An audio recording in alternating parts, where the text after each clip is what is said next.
So now let us draw the moment diagram.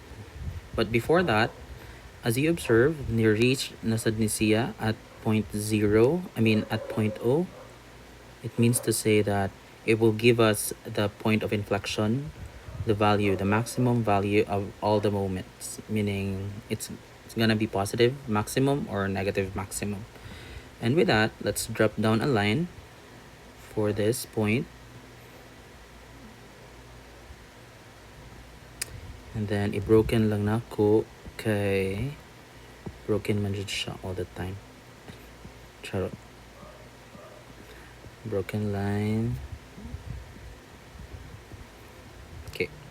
And then let us now draw the 0 moment line.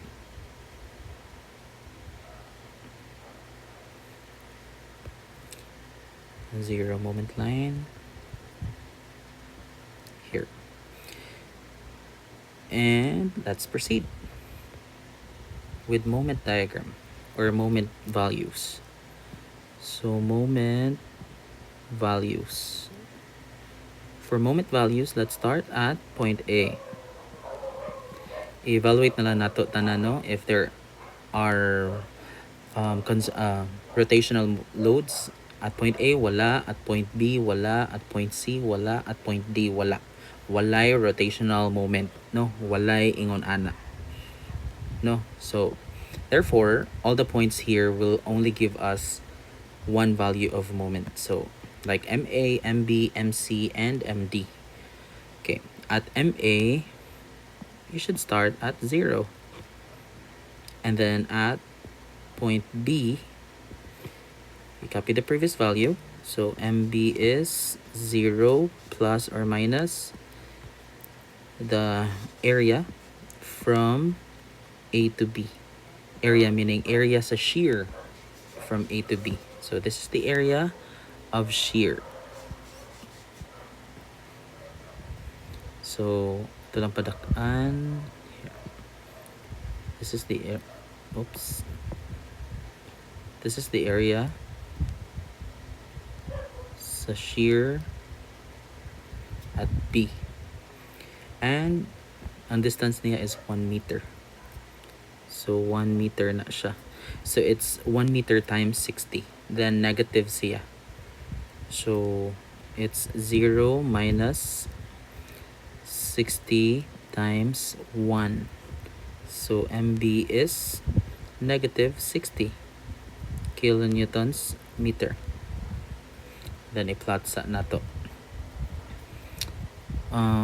I-plot na to. I'll use this one. Let's start with 0 and then negative 60. Na. Okay. Proceed with at point O. No, before jumping to point C, magi sa tani point O. So you copy MO, it's going to be copy the previous value, negative 60, then plus or minus the area of shear from B to O. So from B to O, this is the portion where B lies, and this is the portion where point O lies. So kuha na to ang area. So pila kay area ani, just ko Lord, mag ratio and proportion ta.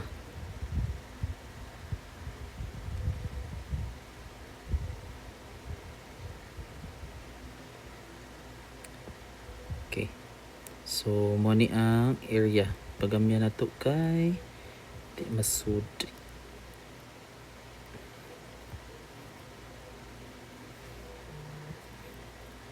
So, mas pagamyan pa jud. There. So mo ni ang atong area nga pangitaon. So pila may area na to ana. By the way, this is a positive shear. Kaya na siya babaw sa 0 shear line. So positive shear. I'll just copy this one. Negative 60 then plus. But what is the value of that area? And also, what is the distance between this point here? Kani siya. So, wala ta kay baw. Let's just call that x. No? Anyway, the total length here, or the total distance here, is 3 meters.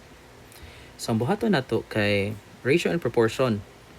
So, kani, I hope makita ni ninyo ratio and proportion ta. With this, ano lapas?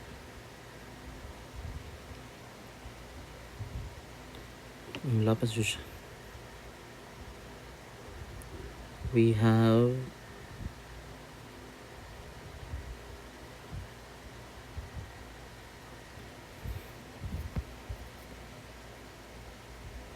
kana. And then I know you're familiar with this diagram already.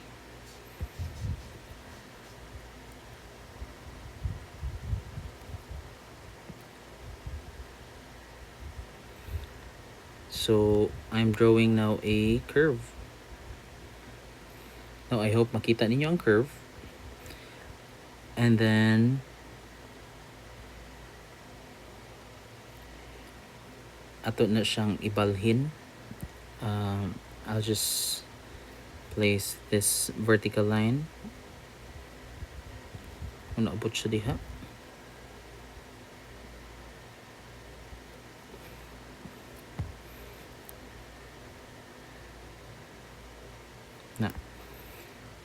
No, so I'll redraw the figure here on the other side.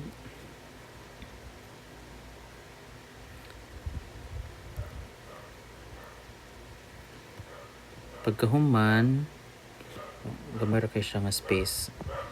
Dili na lang. I'll draw the figure here.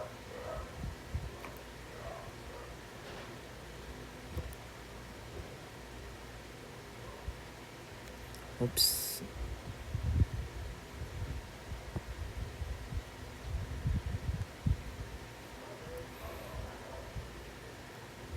I-erase lang sa ninako.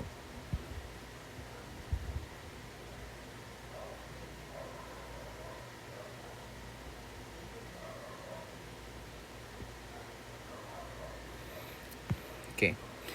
And then, ato lang kopyahon unsay nakita nato. This is kani nga portion, this is 0.0, and the distance from this point here padong diri, the distance is x, and this length here is pilay distance niya 3 meters. Karon pila may length ani, pilay height. So ang height ana kay kani siya, pilay height ani.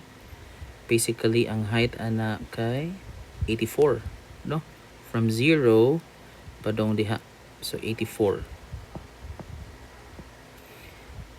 mo na ang height. Isuot na lang nako with a black pen. 84.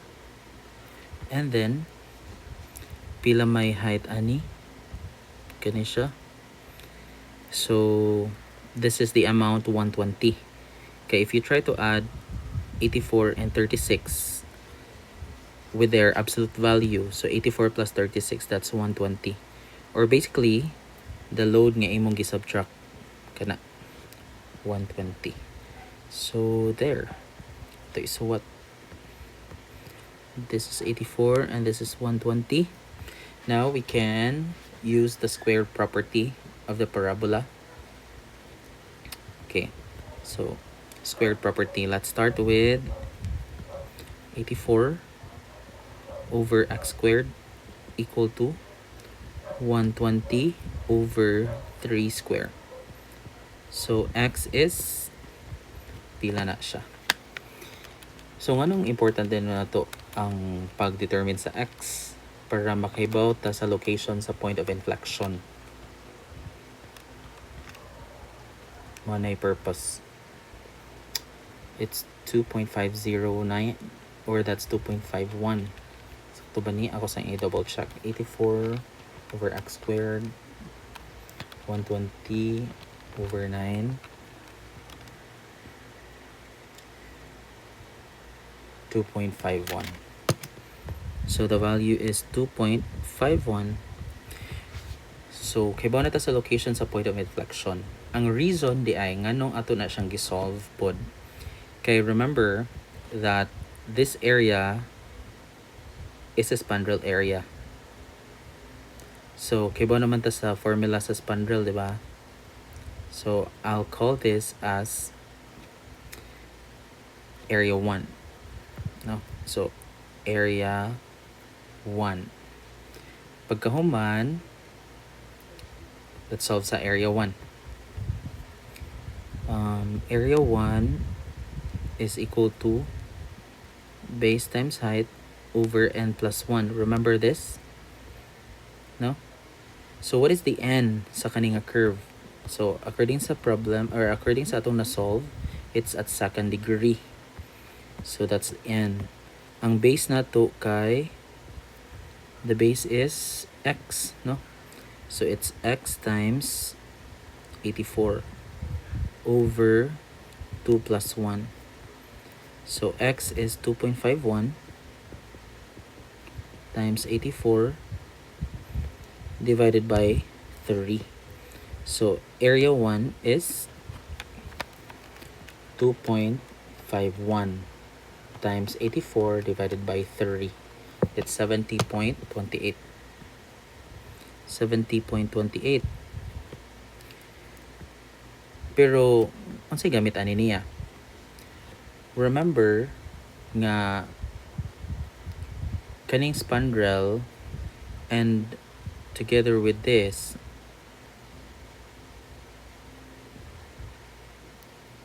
kalit lang. This one, and this one, and this rectangle na siya, no? So if we try to subtract this area kani from the rectangle, then makuha na to ang area sa spandrel, which is the area from B to O. So mo man ni ang area sa B to O.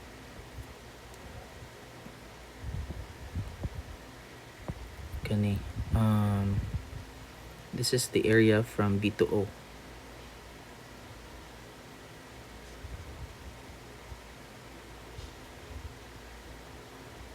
No?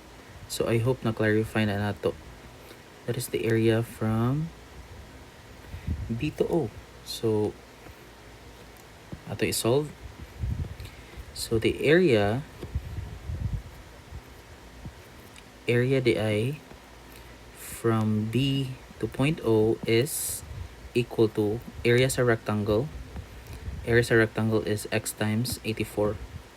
So x times 84 minus area 1. So rectangle na to x 2.51 times 84 mo ni ang rectangle, then minus 70.28. So this is the area from B to O. So pila man na siya? That's 2.51 times 84 minus 70.28. The value is 140.56. 140.56. And this is the area nga ato i-substitute diha. Excuse me. So that's 140 point. It's positive, di ba? Kay naman siya dara sa babaw sa zero shear line. Plus 140.56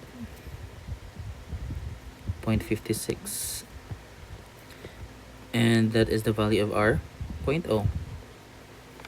So that's 60, negative 60 plus 140.56. The answer is 80.56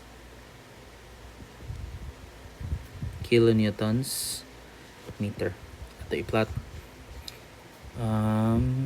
Here 80.56.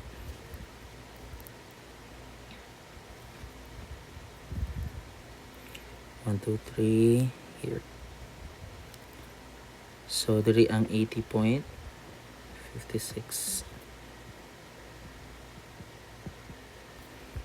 Next, we are at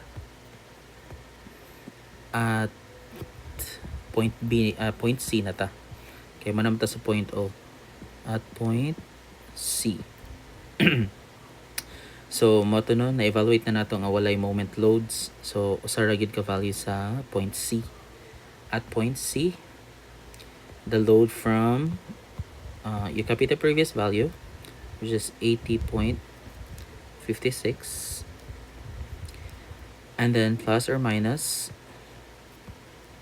the area from O to C. No, from O to C. So, asa man ang area sa O to C? So, the area sa O to C, ako lang i-reason eh.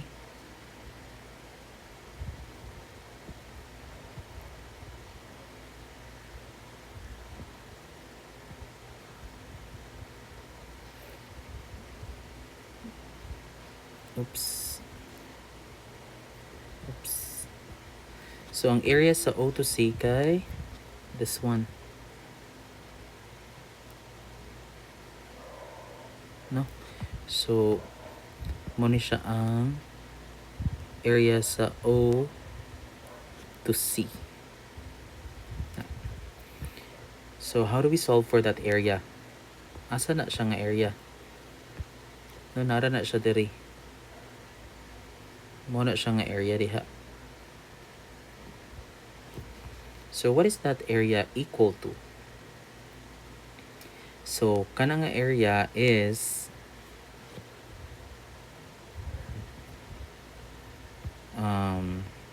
this one. Ato solbon ang area. That area is using this area 1 kana, also using this koan kaning a rectangle, no? So I'll call this as area 2.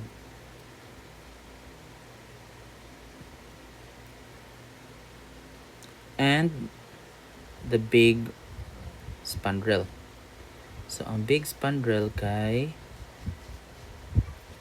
kani siya. From here padung diri and this one.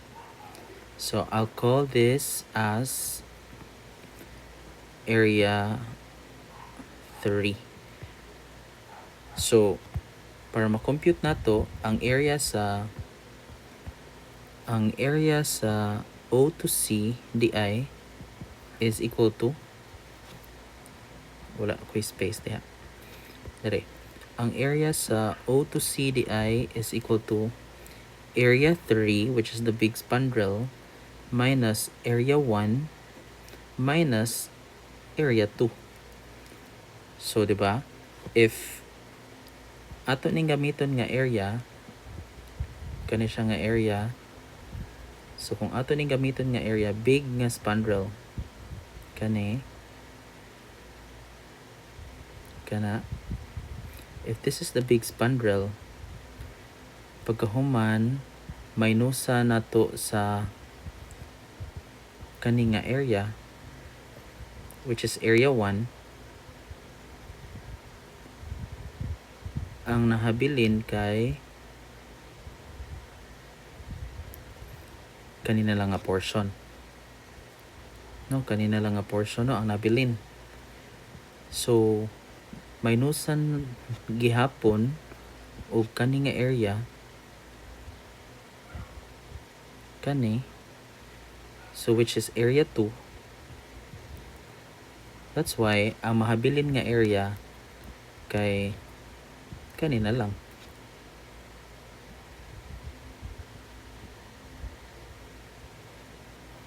Kana na lang mahabilin.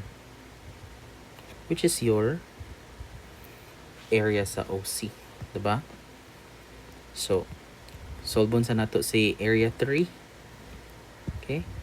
So, solving area 3, it's actually base times height over n plus 1.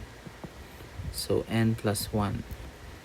And then, the base here is 3. No, okay, big triangle, big spandrel naman.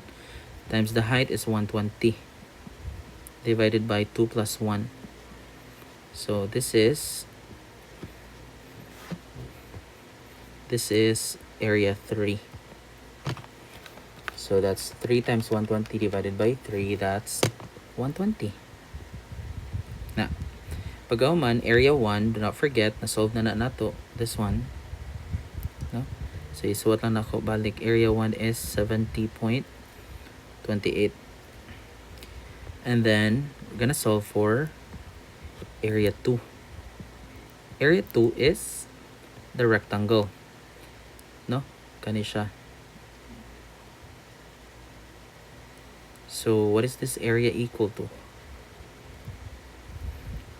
So, that area is 84. No? Kay 84 man siya. 84 man na. And then, kaning distance diri, this is 3 minus x. Na. So, the product, it's going to be, area 2 is going to be 84 times 3 minus x. Na. So, you have 84 times 3 minus 2.51 nga x. So, area 2 is 84 times 3 minus 2.51. That's 41.16. Okay, so na-complete na nato ang 3, 1, ug 2 nga areas. Ma-solve na nato si area from O to C. That's 120 minus 70.28 minus 41.16.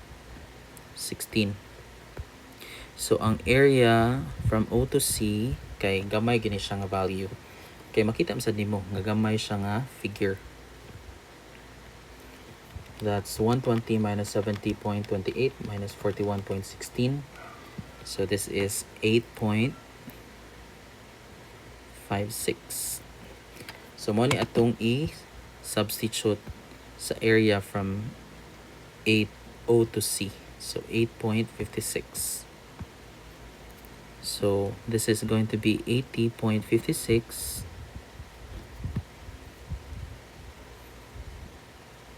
and then plus or minus.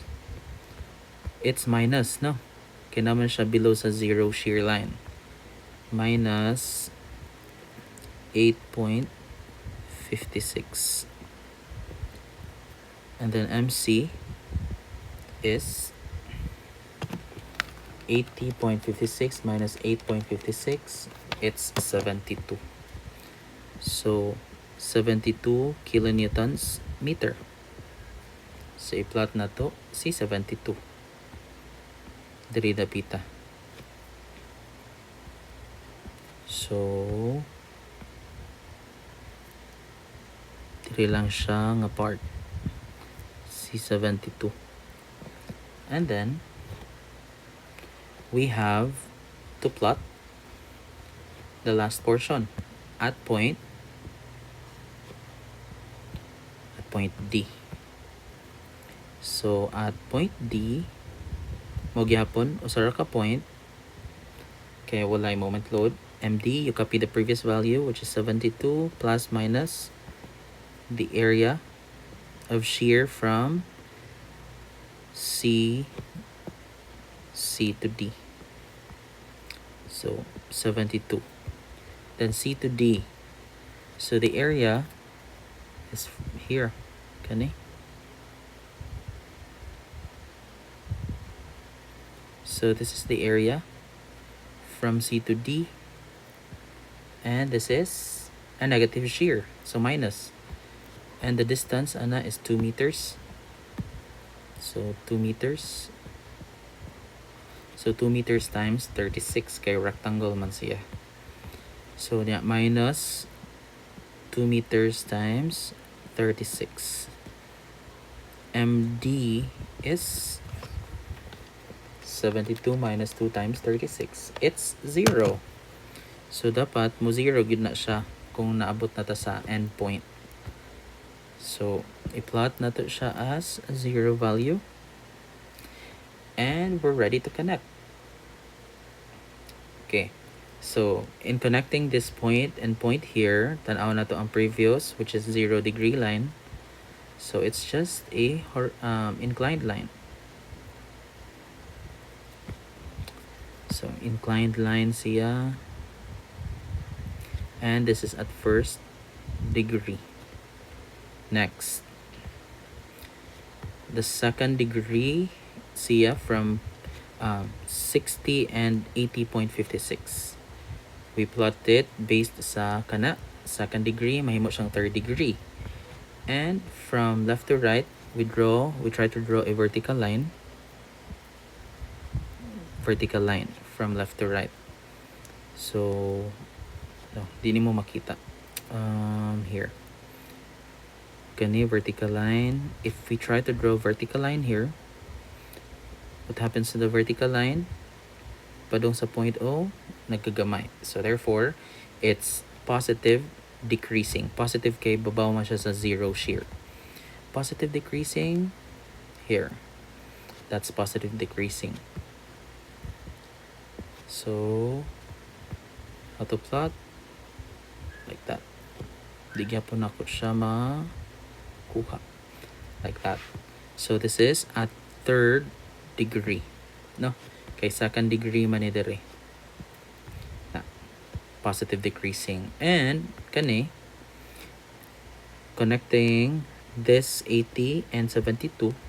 So i-base na to siya sa figure here. From left to right, nagkadako ang lines, meaning this is increasing. Then the area is found below the 0 shear. So therefore, it's negative increasing. What is negative increasing? This one.